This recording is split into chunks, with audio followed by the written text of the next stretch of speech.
Today's video is why I'm not an Ethereum maximalist, or alternate title, where value accrues in blockchains.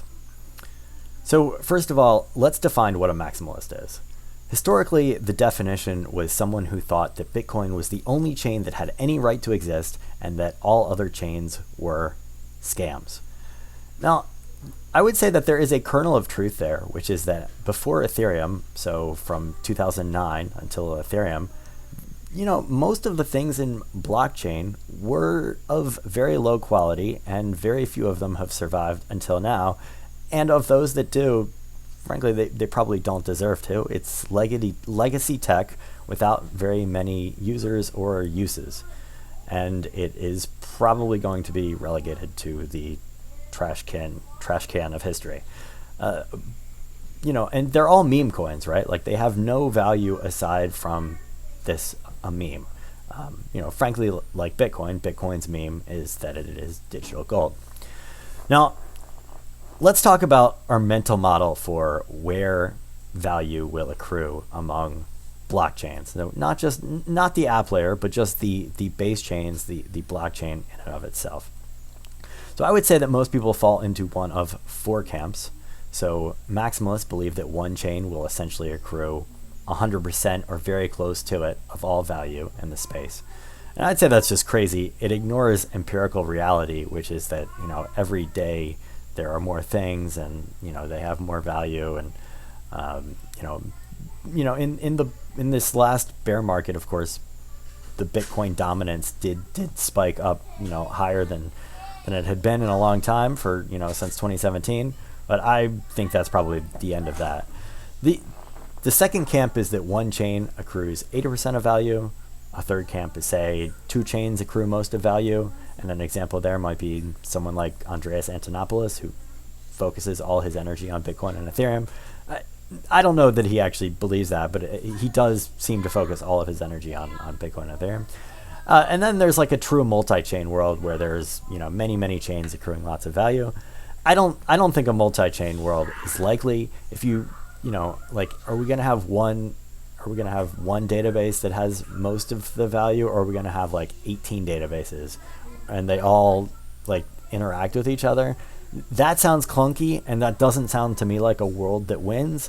And it also doesn't seem like what we know the world generally ends up being, which is a power law model, which is 80% of a Pareto style dominance. So I think the question then becomes, which chain is likely to win that 80%? So if you're a hardcore efficient markets hypothesis person, then you'd have to say Bitcoin because it's number one in market cap right now. I'd say there's a lot of problems with that, but the number one problem is that Bitcoin is not sustainable.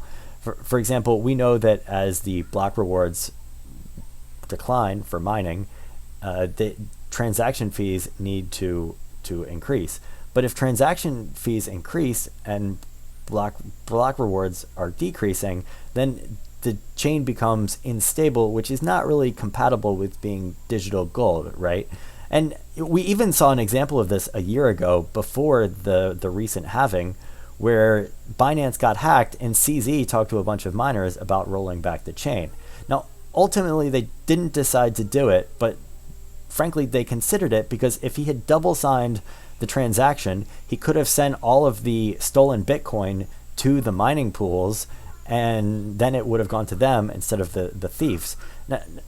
Now, that will be a credible scenario very soon, and it's just, we're going to have long reorgs be possible. So I don't really think that it's possible to really say that at the current moment Bitcoin is sustainable, especially in a digital gold idea.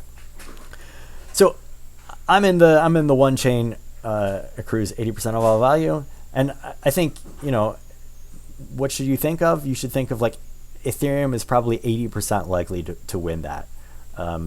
So the lead is quite large, but it's not insurmountable, right? There is a 20% chance, let's say, that Ethereum won't win.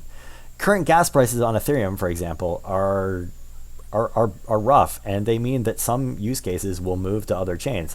Something like a game can't really exist on mainnet Ethereum right now, and you can't run that on an optimistic rollup yet, or a state channel yet, really, in any scale.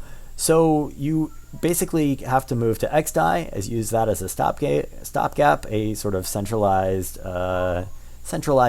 sidechain, or you can choose another chain, maybe that has a bridge to Ethereum. But there's a chance that one of those apps or use cases explodes on another chain and becomes the killer app. It's certainly possible. I would say it's about 20% likely. We'll see. But so outside of the chains that are fighting to be that 80% of value, what else will accrue value? I would say that something like storage networks, there's definitely value there, will probably accrue some of that 20%. And also something like a digital gold, a Bitcoin, if it becomes sustainable, it would make sense that a digital gold accrues the 1 or 2% of value that gold accrues in the normal economy. And then, of course, like the layer 2 chains also make sense that they would be in the mix for some of that 20%. So that's the way I think about it. As I've said before, my bets may color my views, but the reality is that my views determine my bets. So feel free to argue in the comments. Thanks for watching. If you like this video, hit the like button and subscribe. Thanks.